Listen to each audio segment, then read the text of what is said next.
అంతటి తిరుత్తని వేణుగోపాల్ గారు ఉన్నారు, వైఎస్ఆర్ కాంగ్రెస్ పార్టీ సీనియర్ నాయకులు. వేణుగోపాల్ గారు, గుడ్ మార్నింగ్ అండి. సార్ గుడ్ మార్నింగ్ బ్రహ్మనాయుడు గారు. సో ఏంటి సార్ పరిస్థితి ఏంటి? ఒకవేళ కూటమి అధికారంలోకి వస్తే మరి రెడ్ బుక్లో లోకేష్ గారు కొన్ని పేర్లు రాసుకొని ఉన్నారు ఆల్రెడీ. కానీ ఇక్కడ ఉన్నటువంటి జనసేన కృష్ణా జిల్లా అధ్యక్షుడు బండెడి రామకృష్ణ గారు కానీ, లేకపోతే ఎమ్మెల్సీ దీపక్ రెడ్డి గారు కానీ, మరి వీళ్ళు సౌమ్యులు కాబట్టి వీళ్ళైతే క్లియర్గా చెప్తున్నారు ప్రజాస్వామ్యాన్ని కాపాడుకునే దశగానే ఉంటుంది కాబట్టి, అంతేగాని ఎలాంటి దాడులు ప్రతిదాడులు చర్యలు అలాంటి ఏం తీసుకునే పరిస్థితి లేదు, చట్టం ప్రకారమే ఏదైనా ముందుకు పోతామని చెప్తున్నారు. కానీ నాకు తెలిసి బహుశా అలా ఉండకపోవచ్చేమో అనుకుంటున్నాను. మీరేమంటారు వేణుగోపాల్ గారు? బ్రహ్మనాయుడు గారు, మీకు అదేవిధంగా ప్యానెల్ లో పాల్గొంటున్న వివిధ రాజకీయ పార్టీ నాయకులకి, విశ్లేషకులకి, ప్రైమ్ లైన్ ప్రేక్షకులకి అందరికీ శుభోదయం, నమస్కారం. బ్రహ్మనాయుడు గారు, తెలుగుదేశం పార్టీ నాయకులకి కానీ వీళ్ళు చెప్పేది కూటమి మాట్లాడి చూస్తుంటే దెయ్యాలు వేదాలు వల్లిస్తున్నట్టున్నాయి.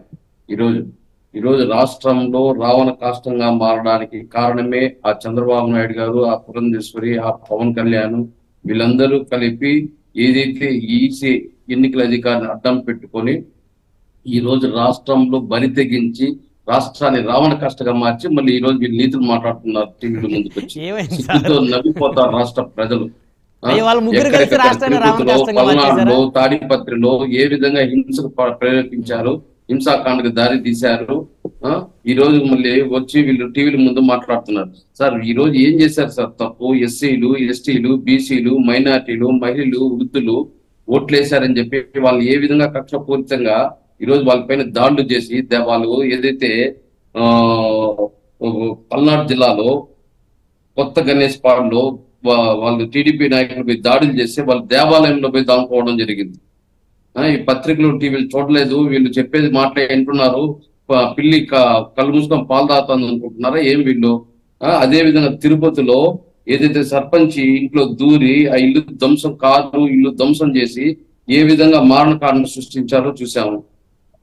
అదే విధంగా ఈ రోజు ఈసీలకు కూడా చంద్రగిరిలో కూచువారిపల్లిలో దాడుల గురించి, అదే విధంగా చంద్రగిరిలో రామిరెడ్డిపల్లి సర్పంచ్ హోటల్ చంద్రశేఖర్ రెడ్డిపై దాడి, వాళ్ళ ఇంట్లో ఇల్లు అదే విధంగా కార్లు ఏ విధంగా ధ్వంసం చేయడము, అదే విధంగా రామిరెడ్డిపల్లిలోనే పోలింగ్ బూత్ వద్ద ఏ విధంగా టీడీపీ వర్గీయులు దాడులు చేయడము, అదే విధంగా అనంతపురం తాడిపత్రిలో ఎమ్మెల్యే ఇంటి పైన ఏ విధంగా ట్రాక్ లో రాళ్ళు వేసుకొని పోయి వేసే పెదరెడ్డి ఇంటి పైన దాడులు, అదే విధంగా పల్నాడులో నరసరావుపేటలో అదే విధంగా మాచర్ల గురజాల నియోజకవర్గంలో టీడీపీ గోండాల చేత ఏ విధంగా కాదు వేణుగోపాల్ గారు, అంటే నరసరావుపేట టాపిక్ తీశారు కాబట్టి చెప్తున్నారు. నరసరావుపేటలో పాపం కూటమి అభ్యర్థి చదలవాడ అరవింద్ బాబు గారి హాస్పిటల్ మీద దాడులు చేశారు, ఆయనకు కూడా దెబ్బలు తగిలినాయి, ఆయన కూడా ప్రేరేపించిందే వీళ్ళు సార్ దాడులు. ఈ రోజు డిపాజిట్ లేకుండా పోతుంది. జగన్మోహన్ రెడ్డి గారికి ఏదైతే ఎస్సీ, ఎస్టీ, బీసీ, మైనార్టీలు ఫుల్ సపోర్ట్ చేశారు, ఈ రోజు మాకు డిపాజిట్ లేకుండా పోతుంది కూటమికి అని చెప్పి ఏ విధంగా విరుచుకుపడి దాడులు చేశారో చూస్తున్న రాష్ట్రంలో 5 కోట్ల మంది ప్రజలు చూస్తున్నారు. వీళ్ళు ఏదో నీతులు మాట్లాడుతున్నారు టీవీలకు ముందు వచ్చి. సార్ మేము చెప్పడం ఒకటే, ఈ రోజు జగన్మోహన్ రెడ్డి గారి సంక్షేమాన్ని ఇచ్చినప్పుడు వీళ్ళు సంక్షేమం ఇవ్వలేదు అని చెప్పి పదే చెప్పడము, మళ్ళీ అదే నోటుతో ఏదైతే సంక్షేమం వల్ల రాష్ట్రం అప్పుల పాలైపోతుందని అదే నోటుతో చెప్పడము, ముందస్తు ఎన్నికలకు పోతున్నాడు జగన్మోహన్ రెడ్డి గారు గత 5 సంవత్సరాలు చెప్పుకుంటూ రావడము, అదే విధంగా అభివృద్ధి చేయలేదని చెప్పడము, మళ్ళీ మేమే సచివాలయాన్ని కొనసాగిస్తాము, వాలంటీర్ వ్యవస్థను కొనసాగిస్తాము, జగన్మోహన్ రెడ్డి స్కీమ్లన్నీ కొనసాగిస్తామని చెప్పడము, ఇవన్నీ ఒక ఆరోపణలు చేస్తారు. మళ్ళీ ఆరోపణలన్నీ పక్కన పెట్టేసి దాన్ని జగన్మోహన్ రెడ్డి గారు ఇచ్చిన ఒక చిన్న ప్రశ్న మీకు వేణుగోపాల్ గారు, గతంలో వైసీపీ అనేక సందర్భాల్లో ప్రతిపక్షాలని కూటమిని ప్రత్యేకంగా పేదవాళ్ళకి మెయిల్ చేస్తుంటే చూసి తట్టుకోలేకపోతున్నారు, ఇష్టపడుతున్నారు అన్నారు. సో ఇప్పుడు ఇదే కూటమి పింఛను 3,000 దాటి చేసిన పరిస్థితి ఉంది. అదేవిధంగా ప్రతి 18 సంవత్సరాలు దాటిన మహిళకి నెలకు 1,500 రూపాయలు చక్కటి ఒక పథకాన్ని ప్రవేశపెట్టింది. మహిళలకు ఉచితంగా ఆర్టీసీ బస్సు ఏదైతే ఛార్జీలు ఉన్నాయో అవి ఉచితంగా కల్పించింది. అంటే పాపం వాళ్ళకి వాళ్ళ సంక్షేమాన్ని చూసి 2014లో కూడా కూటమి హామీలు ఇచ్చాయి. మరి హామీలు ఎందుకు అటకెక్కించారు? స్వయంగా పవన్ కళ్యాణే చెప్పాడు. చంద్రబాబు నాయుడు ఇసుకలో మాఫియా, మట్టిలో మాఫియా, మద్యంలో మాఫియా, మైన్స్ లో మాఫియా, అవినీతి పరుడు, రాష్ట్రంలో ఎవరికి ఉద్యోగాలు ఇప్పినా లోకేష్ గారికి మాత్రం 2 ఉద్యోగాలు ఇచ్చారని చెప్పి స్వయంగా కూటమిలోని సభ్యుడు ఈ రోజు ప్రధాన పాత్ర వహించిన పవన్ కళ్యాణ్ 2014 ఎందుకు ఒప్పుకున్నారు, ప్రశ్నించాడు? ప్రధాన పాత్ర వహించారని మొత్తానికి. 2014-19 ఎందుకు ప్రశ్నించాడు? మళ్ళీ ఆ 19 ఎందుకు ఆ కూటమి కంటిన్యూ కాలేదు? ఆ రోజు ఒకరినొకరు అన్పార్లమెంట్ వాడుతూ ఎందుకు వాడుకున్నారు? చంద్రబాబు నాయుడు అవినీతి పరుడు, రాజధాని ఏటీఎం లాగా అమరావతిని పోలవరాన్ని ఏటీఎం లాగా వాడుతున్నాడు, రాజధానిలో పూర్తి అవినీతి జరిగిందని చెప్పి మోడీ గారు ఎట్లా మాట్లాడినారు? అంటే ఆ బహుశా రోజు బుద్ధి కింద చంద్రబాబు మెల్లనేమో నాయుడు అనుకున్నారేమో.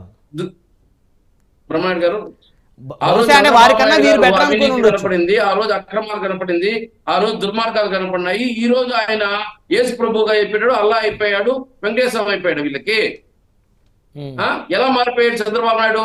2014 నుంచి 2019 వరకు వాళ్ళే విమర్శించారు, వాళ్ళే కూటమిగా హామీలు ఇచ్చారు, ఇచ్చిన హామీలు మర్చిపోయారు. ఆ రోజు డ్వాక్రా రుణాలు మాఫీ అన్నారు, రైతు రుణాలు మాఫీ అన్నారు, నిరుద్యోగులకు వృత్తి అన్నారు. ఏమి ఇచ్చారు? కనీసం 20 లీటర్ల నీళ్లు 2 రూపాయలకి ఇస్తామని చెప్పి దాన్ని కూడా ఇలా ఎన్టీఆర్ సుజల స్రవంతి పథకం కింద. మళ్ళీ వాళ్ళు ఈ రోజు మళ్ళీ కొత్త పథకాలంట. ఆ పథకాలు రాష్ట్ర ప్రజలు నమ్ముతారనుకుంటున్నారా? గతంలో ఎన్ని హామీలు ఇచ్చాడు, ఆ హామీలన్నీ ఏమైనా రాష్ట్ర ప్రజలకు తెలియదా? ఈరోజు మళ్ళీ కొత్త హామీలు ఇస్తే అదే మా నాయకుడు జగన్మోహన్ రెడ్డి గారు చెప్తాడు, పులి కడియం కథ, ముసలి పులి కడియం కథ చెప్తాడు రాష్ట్ర ప్రజలకు అర్థమయ్యేటట్టుగా. రాష్ట్ర ప్రజలు మర్చిపోయారు అనుకుంటున్నారా గతంలో ఇచ్చిన హామీలు? అంటే ఆ కడియం తీసుకోవడానికి, ఆ ముఖ్యమంత్రి పదవి తీసుకోవడానికి ఏదో ఒకటి వేస్తాడు, గాలం వేస్తాడు. ఆ గాలంలో పడినారంటే జీవితాలు నాశనం అయిపోతాయి. ఈరోజు జగన్మోహన్ రెడ్డి గారు చెప్పారు, ఇచ్చిన మాటకి కట్టుబడి 2 సంవత్సరాల కరోనాతో ఇబ్బంది పడినా ఈరోజు 99% ఈరోజు ఇచ్చిన హామీలు కట్టుబడి ఉన్నాడు.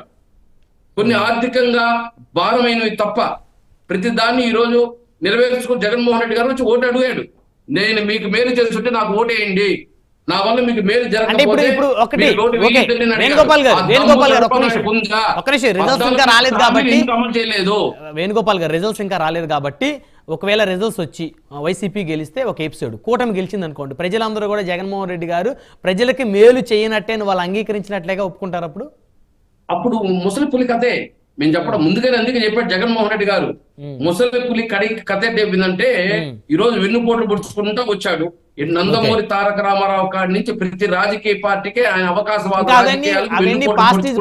అధికారంలోకి రావడం జరిగింది. అదే విధంగా మళ్ళీ ఈ రోజు రాష్ట్ర ప్రజలకు వెన్నుపోటు పొడుస్తున్నాడు హామీల రూపంలో. గతంలో ఇచ్చిన వాగ్దానం దిక్కులేదు కానీ సిగ్గున్నారండి చెప్పడానికి కూడా. గతంలో ఇచ్చిన హామీలు ఏమైనాయి? ఆ హామీలు ఎందుకు అమలు చేయలేదు?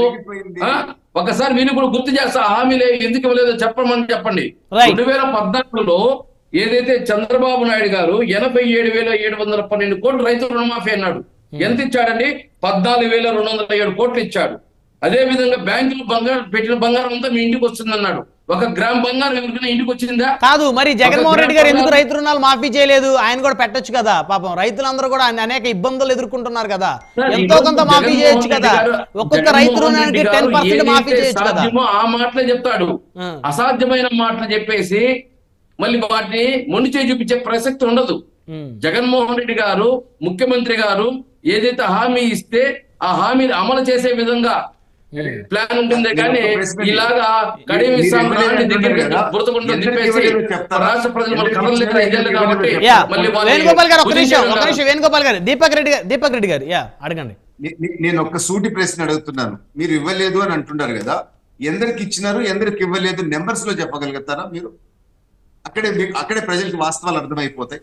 మీ భాషలోనే చెప్పండి. పోనీ సార్, అక్క చెల్లెమ్మలకు డ్వాక్రా రుణాలు మాఫీ అన్నాడు. 1 రూపాయి మాఫీ చేశారా?